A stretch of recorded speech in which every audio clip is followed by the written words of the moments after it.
노인성 진단평가에 대한 얘기를 하겠습니다. 일단은 노인이 되면 우리가 생각하는 것보다 굉장히 안 좋아지는 것들이 많이 있고, 되게 노인성 질환이란 말을 많이 들어봤을 거예요. 뭐 뇌졸중이든 뭐 치매든 뭐 난청, 뭐 관절염 등등 굉장히 많은 병들이 나이 들어서 퇴행되면서 나타나게 되는데요. 그래서 우리가 그 여러 가지 질환에 맞춰서 평가를 진행해야 될 것이고, 특히 몸 그 질환 병이 없다라고 하더라도 근육이라든가 관절이 굉장히 뻣뻣해지고 조절이 안 되는 것 때문에 균형이 흐트러지는 경우 굉장히 많고요. 특히 낙상, 넘어지는 거죠. 넘어지는 것. 넘어져서 살짝 까지거나 다치기만 하면 괜찮은데 골절이 있거나 굉장히 심각한 문제가 발생하는 경우도 있습니다. 그리고 특히 당뇨 같은 경우는 나이 들어서 생기는 경우도 있고, 아니면 젊은 사람들도 당뇨가 생길 수가 있겠는데, 어쨌든 나이가 들면서 훨씬 더 많아지는 것은 사실입니다. 뼈 엉성증은 우리가 알고 있는 골다공증입니다. 뼈 자체가 구멍이 송송 뚫릴 정도로 뼈 안쪽이 많이 비어지는 거고요. 요실금이라고 하는 거는 소변이 새는 거, 관략근 자체가 컨트롤이 안 되고 이제 복부 압력에 잘 못 견디게 되는 거지요.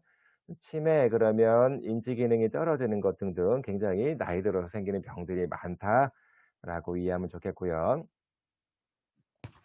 그래서 기본적으로 우리가 균형, 낙상에 대한 것들은 굉장히 평가를 많이 합니다. 넘어지는 것 자체가 많은 문제를 야기하고 또 합병증을 많이 가져오기 때문에 낙상에 대한 것들을 주로 많이 얘기하는데, 포마라고 해서 수행 목적 이동 평가라고 하는 장비, 그냥 기본적인 그냥 장치들입니다. 도구들입니다. 그래서 노인의 균형이라든가 운동성이 어떤지를 보는 거고요. 결국은 이런 것들을 보는 이유 중에 하나는요, 낙상 예측을 하기 위해서 봅니다. 대개 이런 평가를 해서 몇 점 정도가 되면 낙상이 아주 높다, 위험하다, 넘어지지 않게 관리를 해야 되겠다, 이런 것들을 예측하기 위해서 하는 겁니다.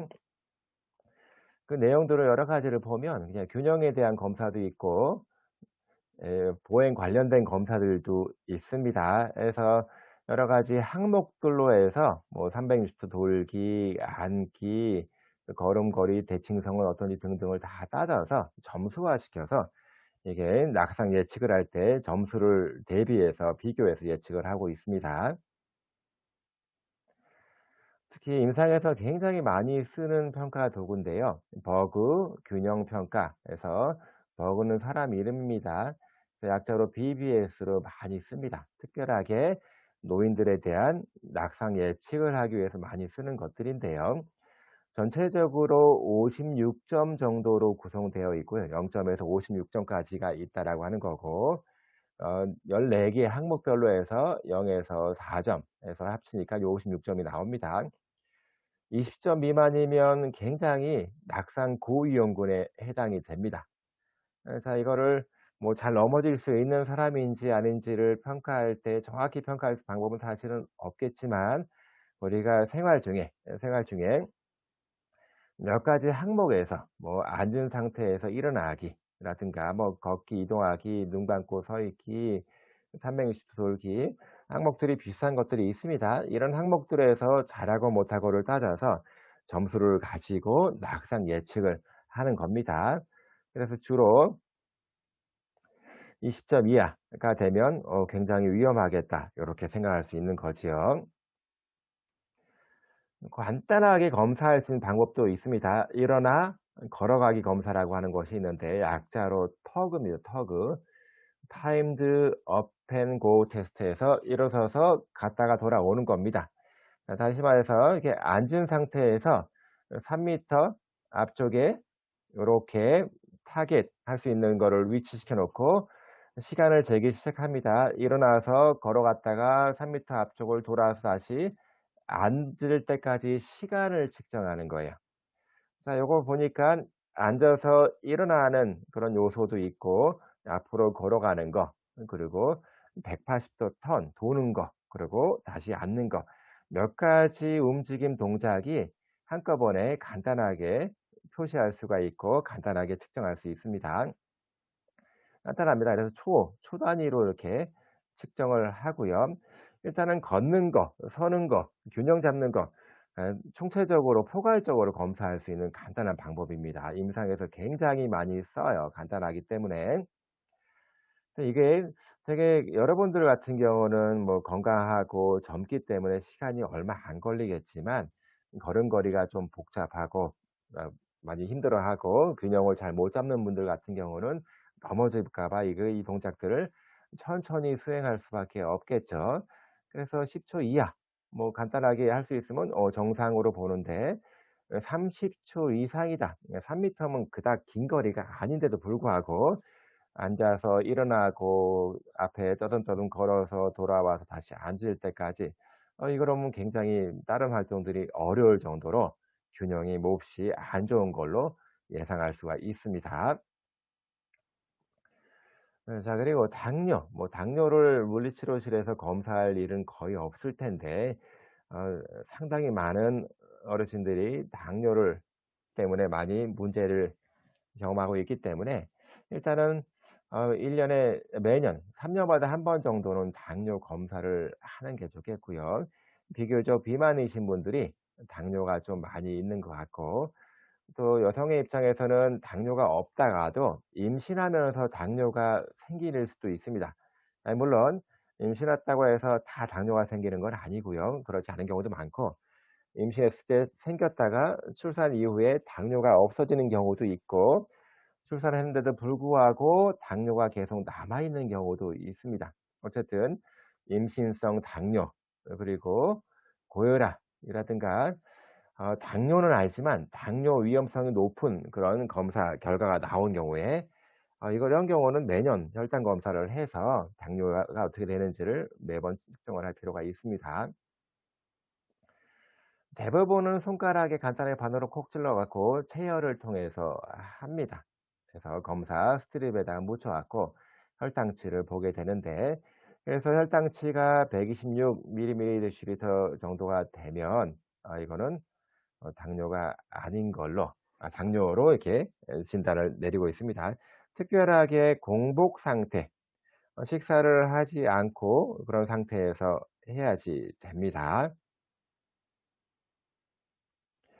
그래서 요런 검사 키트를 가지고 간단하게 여기 혈당치를 묻혀서 검사하는 방법들을 많이 쓰고 있습니다. 공복 상태에서 반드시 해야 되고요. 그래서 대부분은 아침에 주로 측정을 많이 합니다. 잘 때 밥을 먹거나 뭘 섭취하지 않잖아요. 그래서 126 mHg/L 정도가 되면 혈당이 당뇨병이다. 뭐 당뇨 타입이 여러 가지 타입이 있는데 그냥 상식적으로 알아두기 바랍니다. 나이가 많아서 생기는 당뇨 타입도 굉장히 많이 있고요. 아니면 자가 면역 질환처럼 생기는 당뇨 타입도 있고, 인슐린 저항성, 뭐 인슐린 그 의존성, 또는 뭐 비만 관련해 생기는 것들도 많이 있습니다. 그래서 이거는 뭐 당뇨가 아니라고 하더라도 100 에서 125 정도가 되면 이거는 좀 당뇨가 위험한 수준이 아닌가. 뭐 혈당에 대한 거를 조절해 주는 게 약간은 원활치가 않은 것 같다. 그래서 당뇨가 될 가능성이 좀 높은 것 같다. 요렇게 예측을 합니다. 뭐 통계적으로 보니까 어 정상치는 아니지만 조금 높은 경우에는 한 10% 정도가 당뇨병으로 이제 발전이 되는 것 같아요.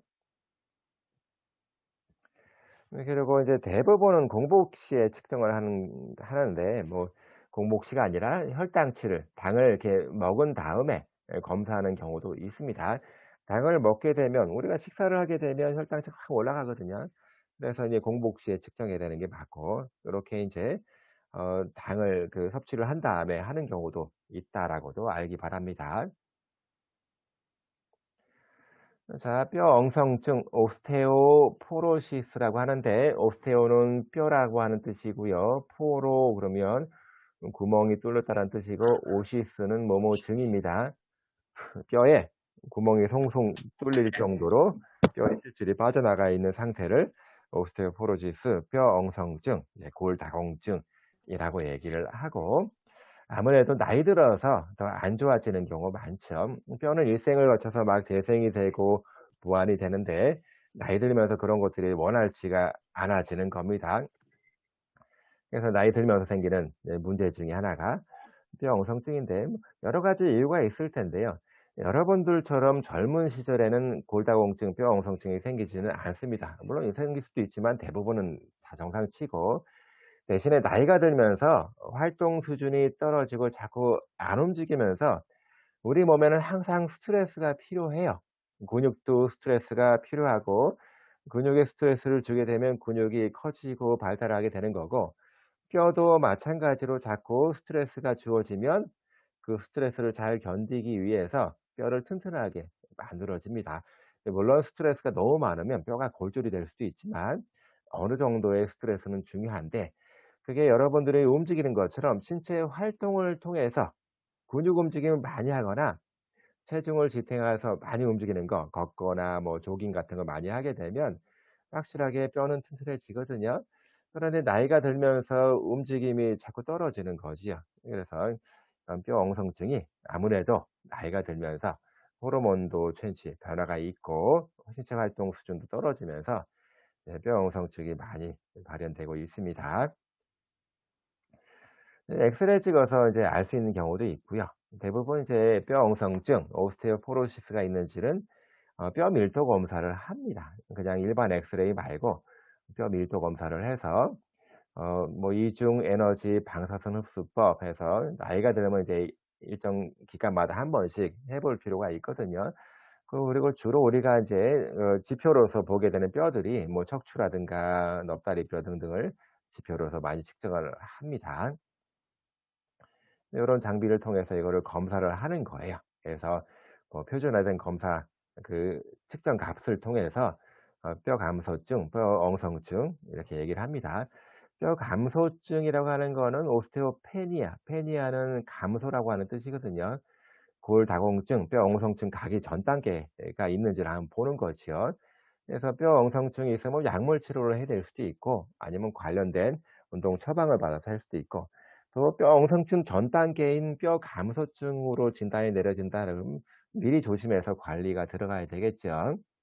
어쨌든 이렇게 방사선 최첨단 장비를 통해서 검사를 하고 있습니다. 자, 그리고 CT 촬영을 통해서 하는 경우도 있습니다. 물론 CT 좀 더 비싼 검사가 되겠죠. 뼈 밀도를 정량적으로 이제 환산해서 점수화해서 볼 수 있습니다. 또 하나의 참 어려운 증상 중에 하나가 요실금인데요. 요실금은 그냥 소변이 새는 겁니다. 소변이 새는 거라고 볼 수가 있는데, 요실금 그러면 소변이 새는 건데 우리가 가만히 있어도 뭐 소변이 새거나 그러지는 않잖아요. 근데 아무래도 나이 들면서 방광 자체가 이제 단단하게 그냥 공처럼 생긴 하나의 근육 덩어리거든요. 근데 우리가 나이를 먹으면서 근육이 뻣뻣해지는 것처럼 방광 기능도 같이 뻣뻣해지면서 기능을 잘 못하게 되는 경우도 있고, 이 관략근의 컨트롤이 또 안 되면서 소변이 셀 수도 있습니다. 재채기를 하거나 또는 막 웃음이 터질 때 막 배에 힘이 많이 들어가잖아요. 그럼 복부가 힘이 들어가면서 내부 장기가 눌리면요, 내부 장기 아래쪽에 방광이 있기 때문에 방광이 눌려지면서 소변이 조금 조금 새는 걸로 볼 수 있고요. 최근에 광고도 보면 요실금 팬티 같은 거 많이 이게 팔고 있습니다. 자기도 모르게 소변이 새면서 옷에 젖어 나오는 겁니다. 그래서 요실금이 있는지를 검사할 때 요실금도 있고 없고를 떠나서 심한 경우도 있고 덜 심한 경우도 있잖아요. 자, 그런 경우에는 이제 패드 검사 같은 경우를 합니다. 그래서 예를 들어서 기저귀 같은 거 차고 다니는 거지요. 그래서 기저귀 무게를 재보면 아무래도 소변이 새서 기저귀에 묻게 되면 그 소변이 샌 만큼 무게가 많이 나가겠죠. 이런 검사를 패드 검사라고 합니다. 그리고 신체 검사해서 어 소변을 일단 참은 상태에서 기침 같은 걸 시키면, 기침을 하게 되면 아랫배에 힘이 빡 들어가면서 이제 요실금이 소변이 셀 수 있는 조건이 되거든요. 그때 소변이 새는지 안 새는지를 보는 거고, 또 어떤 경우에는 방광 내로 식염수를 주입한 다음에 방광을 빵빵하게 만드는 거지요. 그다음에 그러면서 소변을 보면서 어떤 소변 보는 그 생리적인 기능을 평가를 하는 거, 요 역동학 검사, 얼만큼 빠르게 소변이 나오는지서부터 해서 그런 기능들을 보는 검사가 요 역동학 검사라고 합니다. 자, 이게 치매, 누구든지 치매에 걸리고 싶은 사람들은 없을 거예요. 우리가 뭐 흔하게 알츠하이머 병이다 이렇게 얘기를 하는데, 우리의 신경계 뇌는 빡빡하게 치밀하게 채워져 있습니다. 근데 알츠하이머 치매병 환자분들을 보니까 딱 이렇게 가득 채워져 있던 뇌의 그 신경 세포들이 원인을 알 수 없게 퇴행되고 죽는 거예요. 그러다 보니까 인지 기능이 떨어지고 지적 기능 떨어지고 하면서 정상적인 생활이 안 되는 거를 치매라고 합니다. 그래서 상당히 우리나라도 노령화 인구가 많다 보니까 치매에 대한 문제가 이제 하나 둘씩 생기고 있는데, 어쨌든 이게 치매는 여러 가지 증상들을 묶어서 이렇게 판단을 합니다. 그래서 현재는 물리치료실에서 치매 환자분들을 아주 적극적으로 치료하거나 그런 단계는 아닌데, 그래도 향후에는 노인 인구가 많다 보니까 치매적 물리치료가 상당히 각광을 받을 수밖에 없습니다. 기본적으로 치매 정도를 판단하는 척도들이 몇 가지가 나와 있는데 몇 가지만 소개를 할 겁니다. 그래서 신경 심리 검사를 많이 합니다. 그래서 인지 기능이 떨어져 있는지, 떨어져 있다면 얼만큼 떨어져 있는지, 그리고 인지가 떨어진 게 정상적인 노화, 뭐 나이가 들면서 쪼금씩 떨어지는 경우도 있는데, 그런 것이 아니라 치매가 있어서 심하게 떨어진 건지 감별하기 위해서 하는 겁니다. 그래서 몇 가지 단계를 가지고 검사를 하는 방법 중에 하나가 전반적 퇴화 척도 글로벌 디토라이제이션 스케일에서 GDS라고 합니다. 그래서 단계 스테이지를 나눈 거예요. 초기 인지, 뭐 기능적인 거, 뭐 인지 기능 다 포함해서 평가를 해 보니까 1 단계다, 뭐 2 단계다. 이게 단계를 나누는 겁니다. 주로 이제 치매 환자분들은 기억력 또는 인지 쪽 장애가 생기기 때문에 일상생활 활동이 잘 안 됩니다. 도움이 필요할 정도로 진행이 된 경우도 있지요. 그렇지만 아주 초기에는 그냥 뭐 아주 심하지 않은 경우도 있기 때문에 그런 것들을 단계별로 나누는 거예요. 그래서 요런 단계를 나누다 보니까 경과라든가 환자분들 예후를 평가할 때 적절하게 많이 사용이 됩니다. 1 점은 뭐 1 단계는 인지 장애가 없는 단계를 얘기할 거고요. 2 단계는 아주 경미한 상태입니다. 그래서 여러분들도 가끔 보면 건망증 같은 게 있잖아요. 뭐 했는 게 막 기억도 안 나고 어디다 책도 못 찾겠고 뭐 그런 경우가 있는데, 사실은 건망증이랑 그 치매는 다른 겁니다. 뭐 예를 들어서 이렇게 생각하면 될 것 같아요. 여러분들이 화장실을 가세요. 소변을 보러 화장실을 갔는데 소변을 보고 있으면서도 변기를 쓰고 있는 거잖아요. 소변을 보고 변기를 쓰고 있으면서도 변기를 보고 '이게 무엇에 쓰는 물건이지?' 막 이런 궁금증을 치매 환자분들은 가져요. 우리는 전혀 그렇게 생각 안 하잖아요. 건망증은 '내가 언제 소변을 봤더라. 기억이 안 나는 거.' 이거 완전은 다른 겁니다. 전혀 이 일에 그 업무에 대한 그 활동에 대한 맥락 자체가 없는 게 치매가 되는 거고요. 그래서 초기에는 아주 경미한 상태에서는 일상생활이 아무 문제가 없어요. 쪼금 더 진행된다고 하더라도 그닥 큰 문제가 없는데, 자 인제 중증도 이상 4 단계 이상이 가게 되면 여러 가지 문제들이 쪼금씩 나오기 시작합니다. 치매 환자분들은 기억력이 많이 떨어지거든요. 본인이 기억하고 싶은 것만 기억을 합니다. 또는 특히 인제 단기 기억력, 금방금방 봤던 것들을 잘 기억이 안 나는 것이 많고 옛날 기억만 갖고 있는 경우가 많아요. 그러다 보니까 의심이 많아질 수밖에 없고 뭐 선망 상태가 됩니다. 자, 그리고 마지막 단계 같은 경우는 아주 심한 거예요, 심한. 그래서 본인 혼자서는 생활할 수 없을 정도. 그래서 여러 가지 이런 항목들로 이렇게 단계를 나누고 있습니다. 요 항목들에 해당되는 단계, 아주 심한 단계가 되는 거지요. 네, 그리고 아주 나중 단계에서는 정말 말도 못할 정도로 모든 것이 다 안 되는 겁니다. 이런 경우는 이제 그 수용 시설에 갈 수밖에, 요양원에 갈 수밖에 없는 단계가 되겠죠. 또 임상 치매청 평가 척도라고 하는 것도 있습니다. CDR 마찬가지로 단계를 나누는 거예요. 그래서 보게 되면 기억력, 진압력은 크게 세 가지입니다. 장소를 알아보는지, 사람을 알아보는지, 시간적인 개념이 있는지 요거 세 가지를 합쳐 갖고 진압력, 오리엔테이션이라고 하고, 그리고 판단력, 문제 해결, 사회 활동, 집안 활동, 그리고 개인 위생 이런 것들을 다 포함해서 다 되고 안 되고를 다 따져가면서 이게 단계를 나누는 게 바로 CDR이라고 얘기를 합니다. 여러분들은 이거 하나하나 항목들을 다 알 필요는 없고요. 다른 것들하고 구분 짓는 그런 것들만 비교할 수 있으면 좋을 것 같아요. 그래서 이제 5단계까지, 5단계에서는 뭐 굉장히 안 좋은 단계가 되는 거지요. 또 주로 임상에서 많이 쓰는 거는 이 책에서는 굉장히 간단하게만 다루고 있는데 MMS입니다. 미니 멘탈 스테이투스 이그제미네이션에서 코리안 버전이 나와 있고 한국형 간이 정신 상태 검사. 그러니까 굉장히 뭐 아주 정확하게 단계를 나눈다라기보다는 빠르게 검사를 할 수 있기 때문에 그냥 선별 검사로서 적절한 것 같아요. 또 하세가 치매 척도라고 하는 것도 많이 쓰는데 어 비교적 교육 수준이라든가 연령에 따라서 영향을 적게 받기 때문에 쓰는 경우도 좀 있는 것 같아요. 그래서 뭐 15점 이하면 치매로 진단한다라고 이렇게 평가를 하고 있습니다.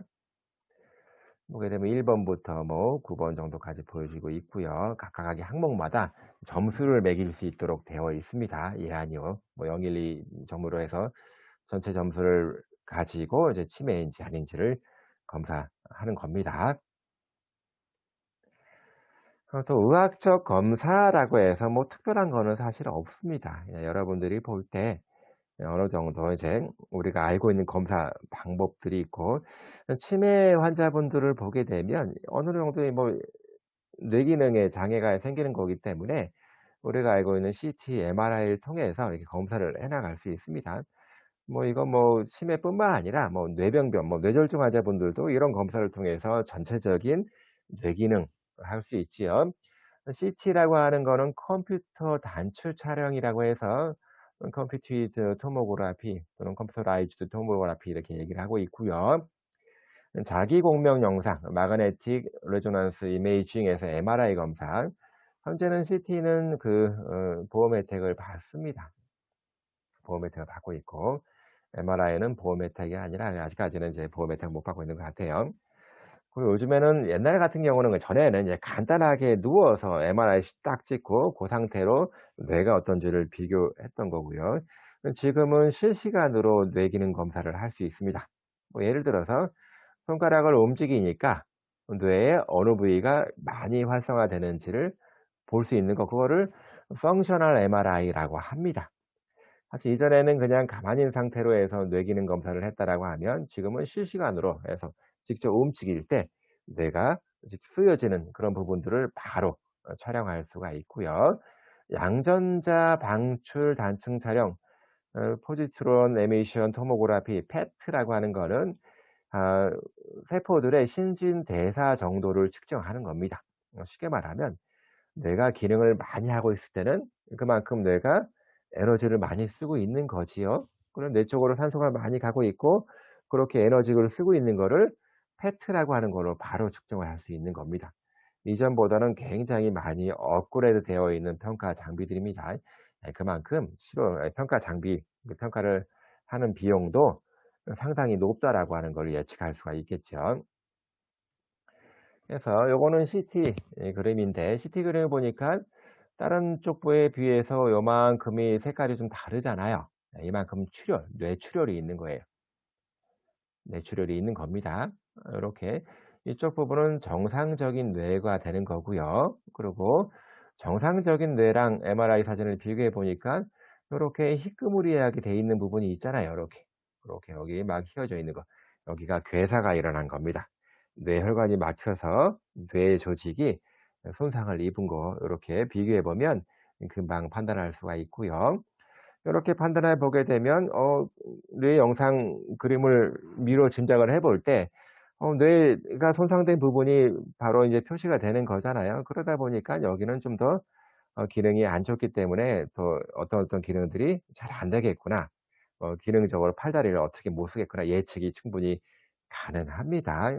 이렇게 MRI, CT 같은 경우는 임상 현장에서 굉장히 많이 사용하고 있고, 여러분들이 이거 MRI를 보고 CT를 볼 수 있으면 가장 좋겠고요. 사실은 이것도 경험적으로 굉장히 숙련도가 많이 필요합니다. 우리는 사진을 보면 이렇게 요렇게 지금처럼 드러나는 경우는, 쉽게 보여지는 경우는 그닥 많지 않고요. 대부분은 면밀하게 봐야지만 됩니다. 그래서 영상의학과에서는 이런 것만 보고 있는 거예요. 정밀하게 판단해 주고 평가 결과를 내주는 의사들이 되는 겁니다.